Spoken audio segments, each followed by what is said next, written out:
Sarangan pada new owner buat dengan Defect Pro Malaysia. Saya tahu berkenaan Defect Pro ni lah. So pada mulanya macam mana boleh dapat awareness untuk buat defect rumah. Saya dah tengok dekat social media, you all active, follower pun okay. Saya tengok you all service semua okay dan review pun bagus. So I just give it a try lah. Macam mana perasaan je? First kali perasaan happy, dan kedua bersyukur sebab kita sebagai orang awam kan, bukan macam awak building survey ataupun engineer. At least kita tahu apa benda kita nak check, kat mana kita nak check, dan juga saya bersyukur rumah saya antara yang paling sikit defect.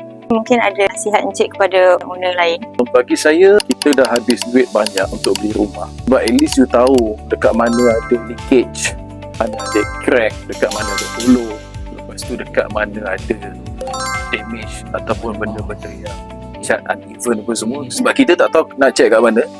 You all check professional, dan report tu akan bantu kami untuk fight dengan developer untuk buat rectification work. Sarangan pada new owner buat dengan Defect Pro Malaysia. Sangat clear. So saya dah tahu you all check apa, saya dah tahu result dia macam mana. Saya tahu keperluan defect check ni sangat penting untuk memastikan rumah yang kita nak duduki itu selamat, juga kita puas hati.